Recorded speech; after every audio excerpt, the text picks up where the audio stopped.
canals or sprinklers. For example, imagine madali ang pagdilig ng mga halaman. We have types of irrigation. The following are the different types of irrigation practice for improving crop yield. This is absolutely based on the different types of soil, climate, crops, and resources. Number 1, surface irrigation. Number 2, localized irrigation. Number 3, sprinkle irrigation. Number 4, drip irrigation. Number 5, center pivot irrigation. Number 6, irrigation, sub-irrigation. Number 7, manual irrigation. Surface irrigation. Gravity system is a cheap, effective way to provide water for a smaller size crop area. The basic system is very simple, consisting of an elevated reservoir with a pipe coming out from the bottom that feeds water into a basic canal or drip irrigation system. Subsurface irrigation. This is a simple gravity-based system where water flows over the surface of the field. It is cost-effective but it can be less efficient than other methods. For example, a farmer uses a ditch to channel water from a river or to onto a field rice, allowing the water to flow across the surface. Number 2, drip irrigation, known as stick irrigation or micro irrigation, is an irrigation method that saves water fertilized by allowing water to drip slowly to the roots of plants, either onto the soil surface or directly onto the root zone through a network of valves, pipes, or tubing and emitters. Drip irrigation, this method delivers water directly to the plant roots through a network of pipes and emitters. Minimizing water use through evaporation is highly efficient and conserve water. For example, gardeners use the drip irrigation system to water their tomato plants with a small emitters, releasing water slowly at the base of each plant. Number 3, we have sprinkle irrigation. It's the method of applying water to the soil surface in the form of spray, which is somewhat similar to rain. Sprinkle irrigation. This method uses sprinkles to spray water over the field, limiting rainfall. It's suitable for various crops and can be adjusted to different water needs. For example, a farmer uses sprinkle system to water a field of corn with rotating pipes, distributing water evenly across the field. Surface irrigation or simple sub irrigation is the practice of applying water to the soil directly under the surface. In subsurface irrigation, this method involves applying water directly to the soil. Beneath the surface, minimizing evaporation and runoff. It's effective for certain crops and soil types. For example, farmers use the subsurface irrigation system to water fields of potato with bird pipes delivered water directly to the root zone. Centered pivot irrigation is a form of sprinkled irrigation consisting of several segments of pipe, usually galvanized steel or aluminum, joined together and supported by trusses. Centered pivot irrigation. These methods use a long rotating pipe with sprinkle that water a singular area. It's efficient for larger field and can cover significant area. For example, if farmer use a center pivot system to water a large field of corn with the rotating pipes, ensuring even distribution of water across the field. Localized irrigation can be applied as a small discharge to each plant or adjust to it. Water is distributed under low pressure through a pipes network.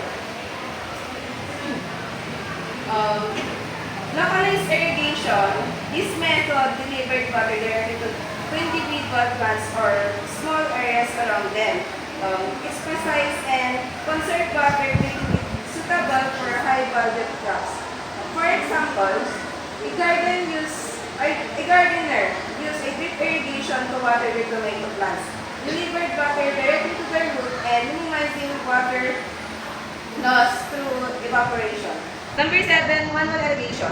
Manual irrigation involves watering guns, buckets, garden hoses, inverted soda bottles, etc. Although it doesn't fit with large-scale agriculture, it is still widely used in gardens and small-scale agriculture and in underdeveloping countries. This is a labor-intensive and time-consuming system of irrigation. Here, the water is distributed through watering cans by manually. Manual irrigation, this method involves manually watering watering crops using cans, bucket, hoses, or other tools. It's labor-intensive and suitable for smaller gardens or area with limited resources. For example, a farmer in a developing countries use bucket to water their rice paddy, manually carrying water from nearby sources. Importance of irrigation. Irrigation is necessary for agriculture and farming due to the following reason. Number 1, plant absorb mineral and nutrient from the soil via their roots. Number 2, irrigation always makes the soil more fertile by adding moisture to it and easier to crop. Proper irrigation also increases yield from the farm. The productivity on irrigation land is higher as compared to the unirrigated land. And lastly, irrigation increases the availability of water supply, which in turn increase the income of the farmers. In agri-fishery, subsurface irrigation is commonly used in rice paddies, which can be raised in the same paddy, feeding on insect and organic matter. Other rice benefits from the fish, waste, and fertilizer. In sprinkle irrigation naman is sprinkle can be used to aerate fish ponds, providing oxygen and improving water quality. In drip irrigation is essential in aquaculture system. Water from fish tank is used to irrigate plants and the plants filter the water, creating a closed loop system. In drip irrigation is also used in hydroponic system, where plants are grown in the water-based solution. Fish waste can be added to the nutrient solution, providing natural fertilizer. In subsurface irrigation, surface irrigations can be used in aquaponic system to deliver water directly to plants' roots, minimizing water loss and promoting healthy plant growth. Localized irrigation. Localized irrigation is ideal for integrated farming system, where different components like fish ponds, vegetable, garden, and livestock are interconnected. Water and nutrients can be efficient cycled through the system. Let's talk about water management. The integrated process of intake, conveyance, regulation, measurement, distribution, application, and use of irrigation water and drainage of excess water in proper amount and at the right time for the purpose of increasing crop production and water economy in conjunction with improved agriculture practices. Intake means refers to the source of water, whether it's a river, reservoir, or well, or other sources of water. In conveyance, involving transporting the water from the source to the field, either using canals, pipes, or other infrastructure. In regulation, this involves controlling the flow of water, ensuring it delivers at the right time and rate. We have two major components of water management. Number 1 is irrigation. It's the artificial application of water to the soil, essential for plants' growth. Example, using sprinkler system to water field of corn, ensuring the soil receive the necessary moisture for health growth. Drainage is the removal of excess water from the field. For example, installing drainage ditches, removing excess water after heavy rainfall, developing waterlogging, and road damage. Ways to save water. Some of the ways to save water are the following. Water harvesting. We have two major water harvesting. We have rainwater harvesting and groundwater harvesting. In rainwater harvesting, collecting and storing rainwater for later use. For example, building a rainwater harvesting system to collect rainwater from the rooftop and use it for irrigation. We have groundwater harvesting. Groundwater harvesting, extracting groundwater for irrigation. For example, using a well to pump groundwater for irrigation, ensuring reliable water sources during dry period. Drip irrigation. Drip irrigation, a highly efficient method that delivers water directly to plant roots, minimizing water loss. Number two, rainwater harvesting, collecting and storing rainwater for later use.